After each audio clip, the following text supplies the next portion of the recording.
I'm well. How are you? Good, I'm doing well. Alhamdulillah. Just a quick note to our audience. Our guest of honor has just come out of a bilateral meeting with the president of Turkey. So as you can see, it's quite a whirlwind of events, busy schedules for everybody. Ladies and gentlemen, distinguished guests, welcome to this edition of ADF Talks, where we engage with leaders who are shaping, reshaping the futures of not only their countries, but also their respective regions. Today we are honored to host His Excellency Dr. Hassan Sheikh Mohamud, the President of the Federal Republic of Somalia. President Mohamud is now serving his second term, and I've just been informed that this is a first in the history of your country, and you have been at the forefront of your country's journey towards stability, unity, as well as regional cooperation. Under your leadership, Somalia has navigated some very complex challenges, ranging from internal security threats to regional diplomatic tensions, all while striving to further economic development as well as integration with the international community and networks. This ADF talk will focus on the President's perspective on the shared global responsibility to confront security threats emerging from fragile regions, particularly highlighting the interconnected crises of terrorism, political instability, as well as underdevelopment. Mr. President, I do have a confession to make. I'm very much against ChatGPT. But I was on it for about half an hour ago, and here's what I typed in. I said, what does the average person know about Somalia? And I want to read out its response, okay? The average person would say, Somalia, it's in East Africa, right? I think it's had a lot of conflict over the years, civil war, piracy. I've heard it's had a problem with terrorism. Let me ask you, what is the current situation in your country like today? Thank you, Ali. ChatGPT is artificial intelligence which gathers a lot of information from the public domain. Maybe if you could speak into the mic, yeah. Yeah, from the, of course, public domain. And some of the issues that you said is absolutely right. We do not deny that Somalia has been in a very difficult situation for decades now. In 1990, the Somali state collapsed, and then we've been in 10 years of civil war, and then 12 years of successive transitional governments, one after the other, as a characteristic of post-conflict environment. And then in the last 12 years plus, we have a permanent government that has been working in the government, in the country, and the world has recognized it. Somalia has just went through difficult times, but now emerging from a collapsed state, failed state, into a fragile state. Fragility is another problem that has many developing countries are suffering. So Somalia today, you can say, not anymore failed state or collapsed, but it is a fragile in terms of economy, in terms of still our political institutions are not enough grown up yet. So the country is going through different stages, but we are making a very fast progress in the last couple of years. We get back our rightful position in the international arena. We stood up and fighting against the international terrorists. One is Al-Qaeda affiliate Al-Shabaab, and the other one is ISIS, both in different corners of Somalia today.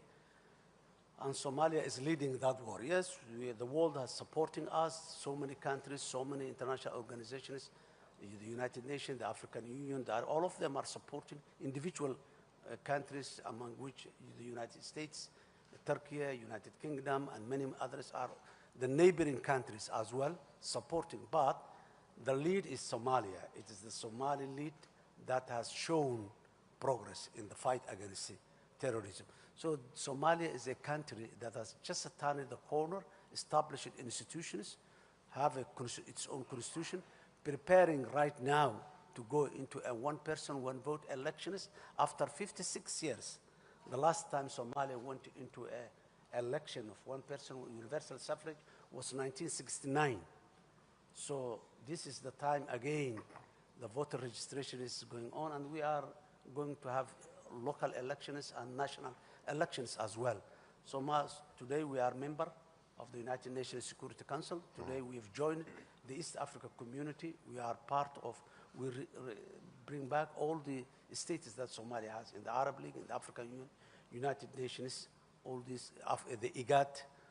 So Somalia is, alhamdulillah, back to its rightful position. We'll get to your position on the UN Security Council and the East African community and IGAD in just a bit. But here's the picture that you've painted. It was a country for many years, decades, that was characterized as a failed state, as a collapsed state. And now you've transitioned into a fragile state. But one of the problems that still persists, which you've touched upon, is terrorism, both in the northeast with ISIS and Daesh, and then Al-Shabaab. Talk to me about the issue of terrorism. It is not only a national problem, but it is a global problem. And how does it affect the current status in your country? Well, both terror organizations that we are speaking about, Daesh and Al-Shabaab, which is an affiliate of Al-Qaeda, both of them, they don't have a national agenda. Their agenda is international, global. They wanted to fix a global problem, not Somali problem, but unfortunately, because of the circumstances of the past, they got the opportunity to start from Somalia on these issues. So that's what makes the whole effort of African Union, the United Nations, and many other international partners to get together to fight against them. So these guys, they have been occupying a major portion of Somalia, particularly the rural Somalia. Today, they are remaining in pockets. In a war, big war, there are always battlefields that you lose, battlefields that you gain. Up and downs are there, but the overall war, the Somali people, one of the success stories that we have as the Somali leadership, Somali government, is that we showed the real face of these terrorist groups to the Somali people, to the Somali nation. Now it is the people that realize that this and their principles, their way of life, their behavior does not fit to the rightful behavior of Somalia. Somalia is a very unique country with all the good qualities of a nation. We are one ethnic group, we are one religion, we have one language, but unfortunately because of bad politics in the past, we have certain grievances, and the terrorists, they benefit from the grievances. This is why they came to their weak institutions with social grievances in the country. That was how they originally preferred Somalia to come and stay there.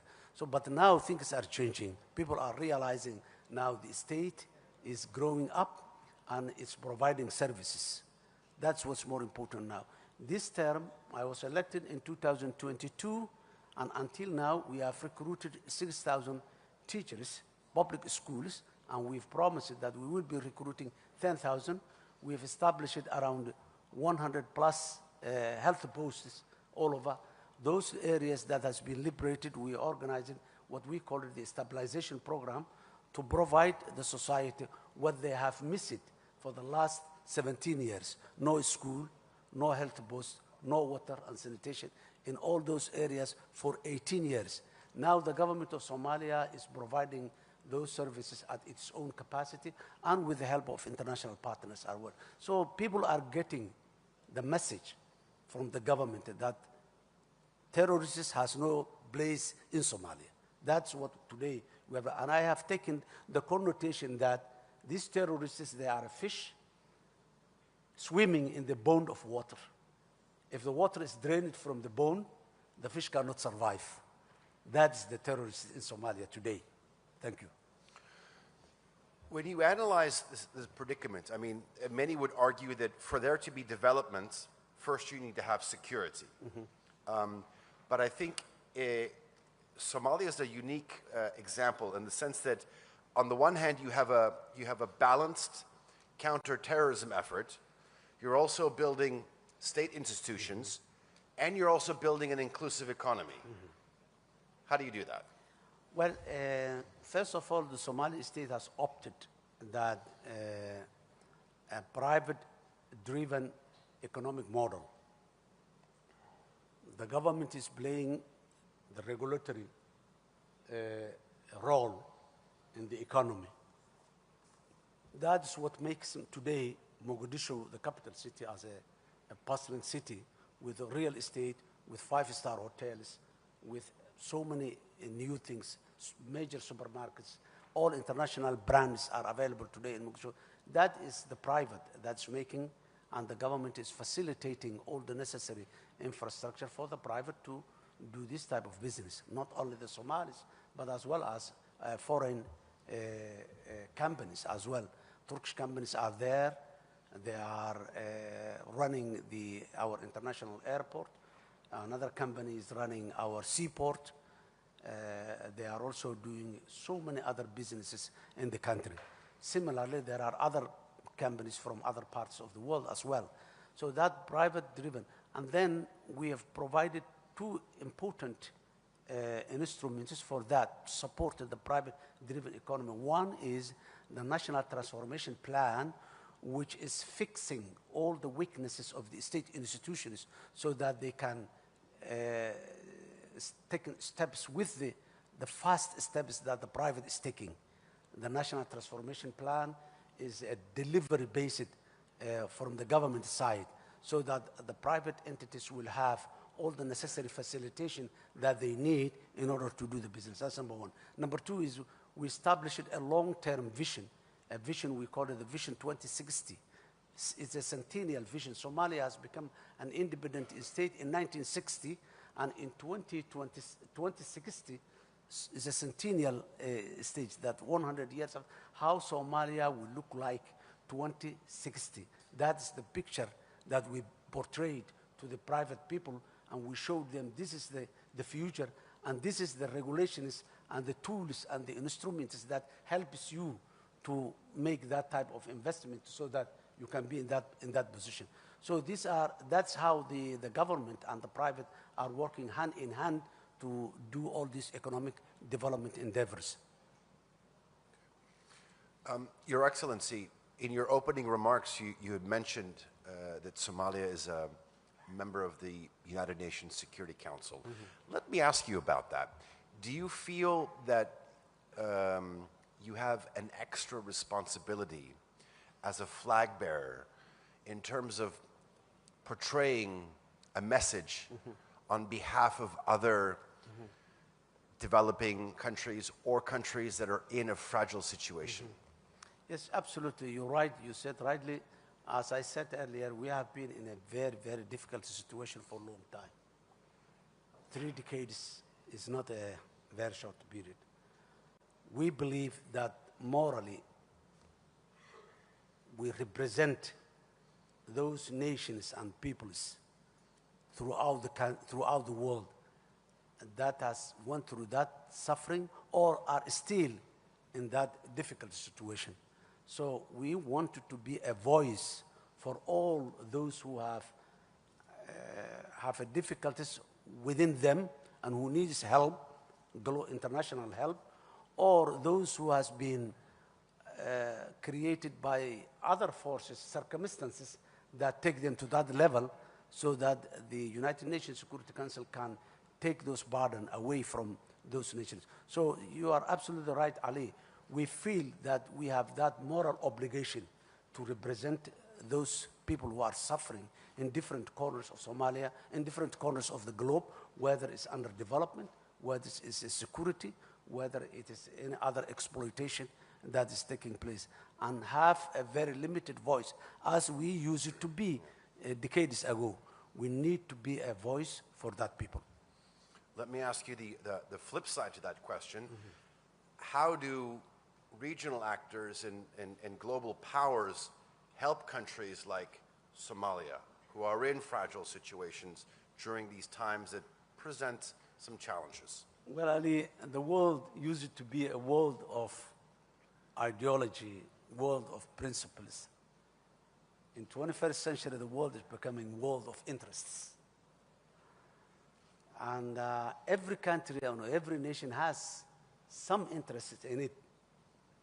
But the question is, many of us, the least developed countries, we cannot articulate or we cannot sell the interests that are there in our country, number one. Or we cannot establish the necessary instruments that facilitate people to come and seek after these interests. So that's the challenge that many of the facing.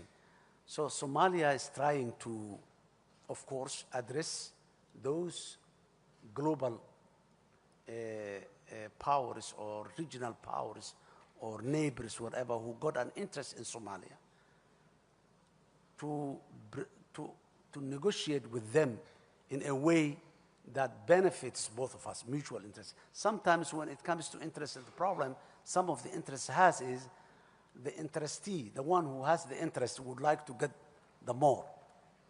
And the powerful one, the powerful partners always would like to take more than the less.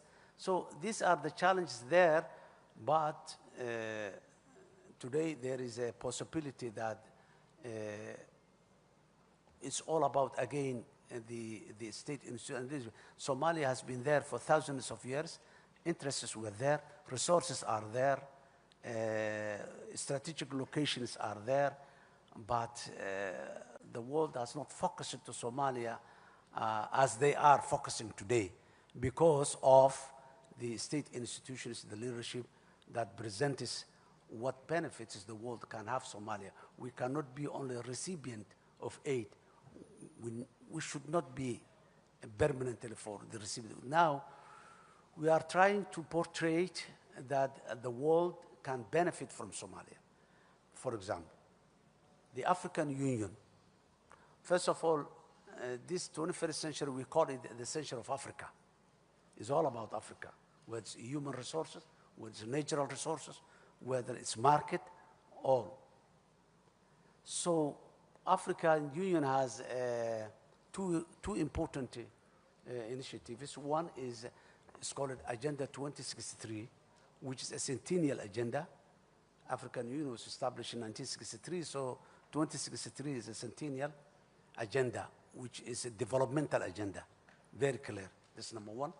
Then to make sure that that continental agenda is achieved, Africa has established the African Continental Free Trade Area, whereby business and economic interest is that. Somalia, being on the most eastern tip of the African continent and having more than 3,300 kilometers of coastline in the Indian Ocean, the Gulf of Aden, the Red Sea, we have a very strategic location that can be a gateway for Africa. So a lot of opportunities are there in Somalia to be a continental logistics hub. And it's one of the initiatives that we are selling, which a lot of people are standing for it now. So opportunities are always there, but it all depends on how can you present those opportunities and how can you negotiate those opportunities. When a country is burdened by massive debt, it's very difficult for them to do anything, and it often leads to over-exploitation. There's a huge amount of debt relief on your country, in excess of $2 billion. $5 billion, yeah. Do you feel that the international community is finally seeing the potential of Somalia to grant this debt relief so it can finally go into mutually beneficial partnerships? Yes, two important aspects again here is that the international community has realized that there is a state institutions that can take the full responsibility of utilizing the local resources in a beneficial way to the public. That's the Somali state. And then the level of commitment, we went through a very serious transformation in our public finance management, in our economic regulations and all this. All those were what has convinced the international partners that Somalia is moving forward with a progressive thinking and mindset. So we did all the necessary reforms, whether it's the fiscal, whether it's the federalism way of doing things, and after more than a decade of going on with the IMF, the World Bank, the other international financing institutions, that a conclusion has been reached that Somalia is potential, so that debt is an obstacle to the progress of Somalia. So the debt has been cancelled and removed from Somalia. More than a year, more than a year now, we are without any debt, but we didn't take any loan for that time, because we make a decision in our government that we will never take a loan unless we are sure that the loan we are taking will pay back by itself, or if the loan is for public service and public utility, that the government has other sources that we don't want loans to be accumulated again, and in a very short period of time, again, we go to the world and ask for debt relief. That's what has happened in many other countries. Based on that experience, Somalia, we are avoiding so far to take a loan unless we make sure that the country is secure enough, that the production sector and the economic sector is moving very fast, that we can pay back the loans that we are taking. So it depends again on the strength and the potentiality of the public institutions of any country to make sure that no more debts will be. Debt has been relieved to give Somalia an opportunity to move forward. Otherwise, we would have never moved anywhere. And we would have never attracted any investment if that debt is there hanging over us. But now we are attracting a lot of investment, a lot of interested people. I want to talk about the fairly recent signing of the Ankara Declaration. Mm-hmm. Obviously, this marked a significant step forward in relations between Somalia and Ethiopia over the Somaliland port deal. I want to get firsthand some key factors that went into this, and in terms of how you envision future relations between Somalia and Ethiopia. Well, as you rightly said, Somalia and Ethiopia are two neighboring countries.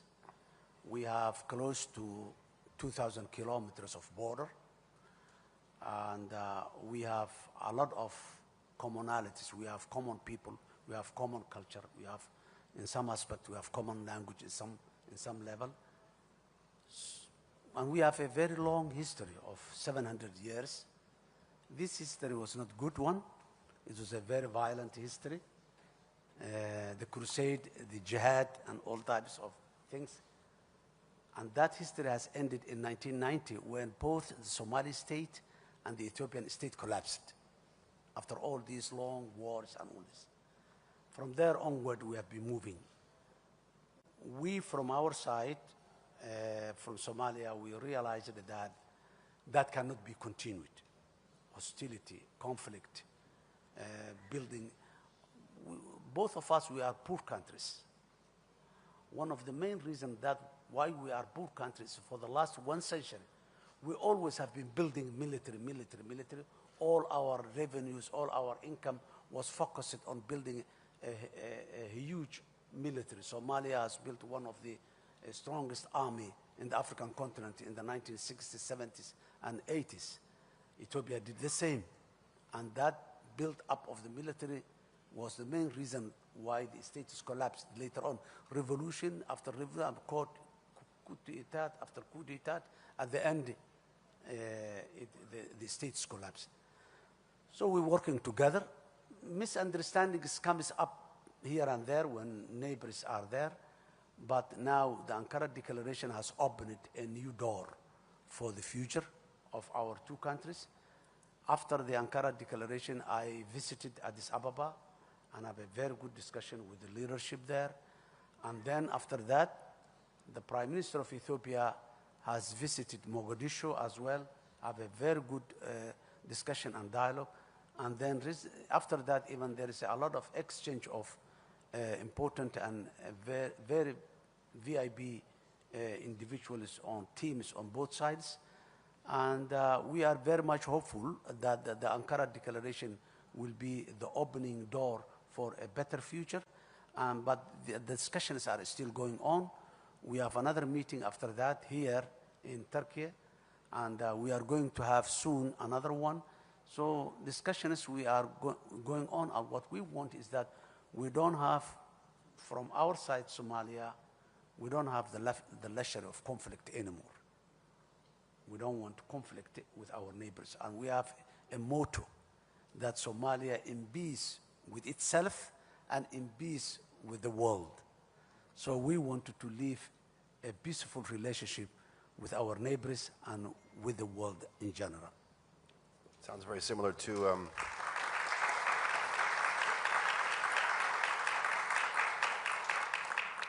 one of the mottos of the founding father of this country as well, peace at home, peace abroad. Peace abroad. Mr. President, if you were to allow me, there's a lot of interest to your panel, and I know that we have some journalists who want to ask you some questions. If you have any questions for His Excellency, if you could maybe stand up. Do we have a microphone? Yes. Maybe yes, over here. Thank you so much, our brilliant moderator, Mr. Ali Jan, and Your Excellency. Thank you so much. Maybe if I begin with a quick banter about the ChatGPT. Maybe the information that I will be gladly able to share is that Somalia is the founding member of the Organization of African Union, which is now the AU, and at the same time it is the first non-Arab country to join the Arab League. So it's a nation with a lot of history, and His Excellency has outlined it so well. So to begin with my first question, since you are in a diplomatic forum, I will start with the part of the diplomacy. Looking at the Somalia-Turkey relations, which had started previously from humanitarian development and is currently at a win-win cooperation. We have the oil exploration, we have the business partnership, economic and security. How do you assess this success for the people of Somalia and for the world as a model of cooperation? And what is your future expectations of this? My second and final question, Your Excellency, and our moderator is, last year we witnessed the Turkey-led Ankara Accord between Somalia and Ethiopia. And we've seen your subsequent visit to Addis Ababa, heightening cooperations between Somalia and Ethiopia, de-escalating the tensions. What lesson does Somalia give to the rest of Africa as far as also Somalia's contribution to mediation is concerned historically, where it used to take part in deflating tension between neighboring countries, and looking at the current situation in Sudan, in DRC, and other parts of Africa? Thank you so much. My name is Nuri from TRT Africa. Nuri. Nuri. Okay. Thank you. Thank you, Nuri. First of all, the relationship between Somalia and Turkey, I would like to shortly and briefly say how this relationship has started and where it is today. A decade and a half ago, 2010-11, there was a famine in Somalia. 250,000 Somalis starved because of that famine. And the security was a problem, as always. And many of the international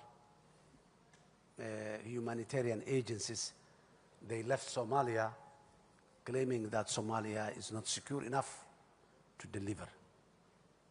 That was the time when President Erdogan who was the Prime Minister of Turkey at that time, visited Somalia, not only as a leader, to prove that Somalia can be accessed in terms of humanitarian. He brought there in Mogadishu his family and most of his cabinet. They were there. They visited the IDP camps.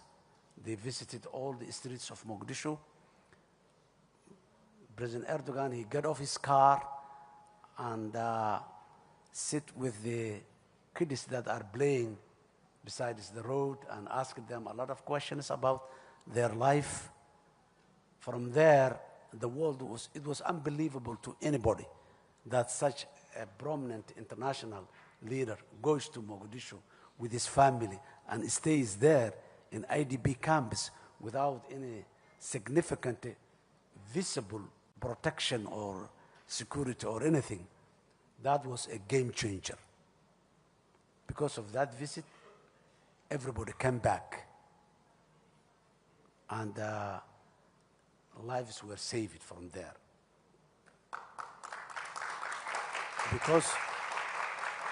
Because of that visit, hospitals were promised, and today those hospitals are functioning in Mogadishu. Because of that visit, a city, Mogadishu, with a population of that time more than 2 million people, now more than 3 million people, garbage was everywhere, and the Turkish people, not only they sent that, but Turkish boys, they came there and cleaned the city with all the necessary heavy machinery. Istanbul municipality was taking that role and they cleaned the city even, helped us to clean the city, providing us all the necessary machinery to clean and remove the garbage of 20 plus years. So that has taken the world focus back to Somalia. Now, again, of course, since then Somalia has been progressing, and Somalia has a lot of Turkish companies come and invested. We have a new international airport terminal. We have a lot of new facilities for the seaport, where the services have been increased 3-4 times in many places. Now again, Somalia's problem is not famine today. Somalia's problem is the terrorists. Again, Turkey has provided training. Of course, the United States, the EU, the African Union, many other has been provided training our security forces and equipping them. But Turkey has today come up with the latest technology to support our security forces and expertise as well. They didn't say, take this equipment and go and fight. They came to us and show and fight with us against the terrorists. So taking the focus back, number 2. Number 3, nobody was coming and asking about oil and gas. This is the first time in the history that Somalia oil and gas reserves are under exploration now. Seismic service going up in the offshore, you have seen it. On the onshore, again, we signed another agreement. That does not mean that we are giving this opportunity to Turkey only, but it's the only country that demanded, the only country that become interested, and that's normal. The first move advantage is always there. Turkey cannot be compared with the companies that will come maybe 10 years later when Somalia become a better oil country. So that is the relationship between Turkey. And when there is a conflict between Somalia and its neighbors, Turkey come to mediate and, of course, make the settlement. So Turkey and Somalia has a genuine partnership based on mutual interest. Okay. Mr. President, I think maybe perhaps swiftly move on to the second part of the question. I think Yes. it was Ankara- what are some lessons that other parties can learn in terms of conflict resolution with your negotiations surrounding the Ankara agreement? I think the country, it was the DRC that you gave. Yes, the same he said, the Ankara Declaration. The Ankara Declaration has come out of the genuine mediation that Turkey has made. It was not an abrupt, it was a process that a Turkish delegation visited Addis Ababa, they visited Mogadishu, they talked to us a lot of different teams come. It went through a process. They asked us, they asked the Ethiopia, and at the end, President Erdogan brought together myself and the Prime Minister of Ethiopia, and you know, we have one complete day sitting together, and President Erdogan was sitting there from the morning till midnight. We were sitting together, and at the end we strike that deal. We were happy. Ethiopians were also happy. So that's it. What lessons can be learned is that, number one, you need an honest mediator that has no vested interest in other than peace.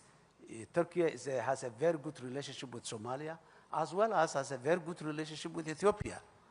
And both Somalia and Ethiopia, Turkey has assisted them at different times in a difficult situation. So honest mediator or honest broker is a prerequisite for a successful war. That is what the best lesson that the world can learn from it. Thank you. I think we have one more question. Thank you, Mr. President. My name is Abdul Hamid Sayan. I am the representative. There's a microphone there.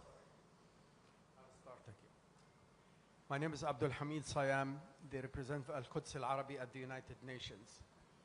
And I commend the Ambassador Abu Bakr Osman and his speeches on Palestine at the United Nations. There is a talk about recognizing Somaliland in the north.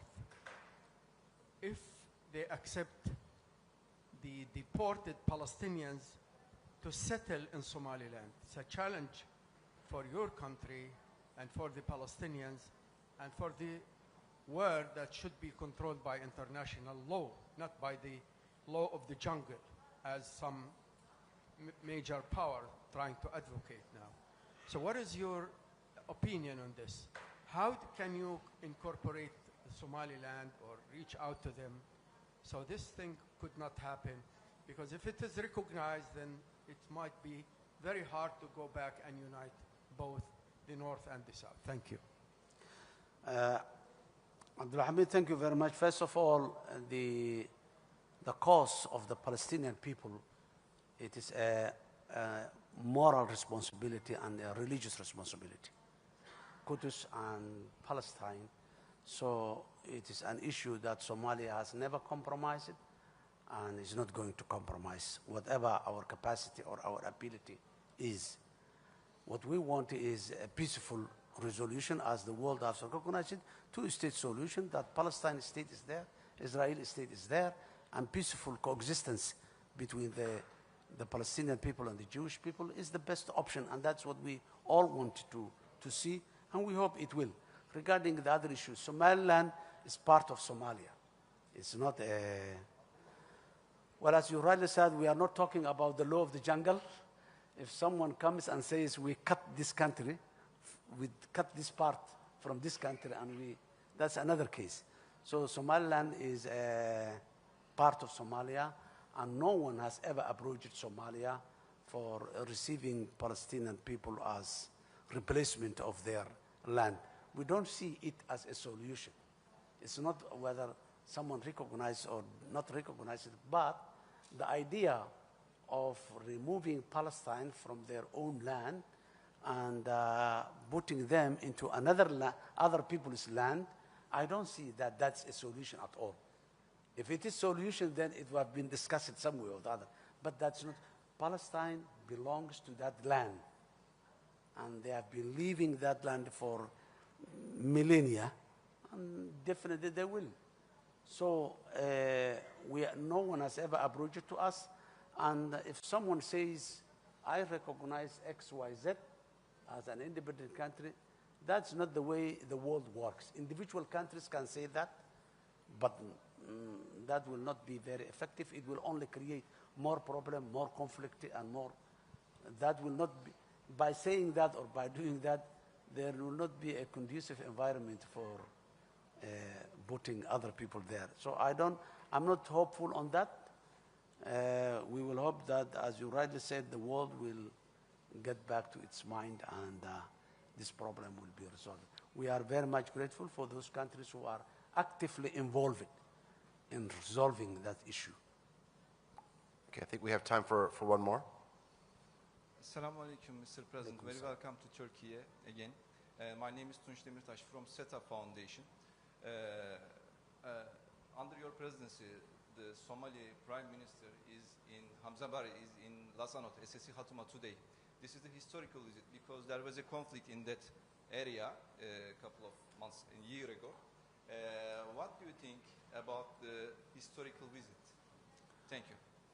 Well, we're sorry for what has happened in that part of Somalia, and local conflicts always emerge. But Somalia, the federal government of Somalia was not part of that conflict, and we are not going to be part of that local conflict. And one of the main reasons that the Prime Minister went there is to resolve those conflicts. The Prime Minister is not there to create more conflict, as some of the social media people are saying. The Prime Minister is there to solve, because that conflict is dormant. It's not resolved. It's not resolved yet. There are prisoners or detainees in both sides. So there are still conflicts that has not been peacefully resolved. So the Prime Minister is there to create a conducive environment where negotiations can take place, because there are certain obstacles for the genuine negotiations to take place, and Prime Minister is visiting there to remove some of those obstacles so that the two parties, the two groups can sit together, can negotiate and reconcile peacefully. Mr. President, thank you very much for sharing your insights as well as your perspectives. I think your leadership during these testing times, these transformative times, is crucial, not only in terms of transforming your country, but also the Horn of Africa.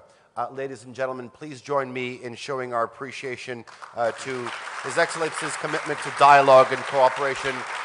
Thank you for your presence here at the Antalya Diplomacy Forum. Thank you. Thank you.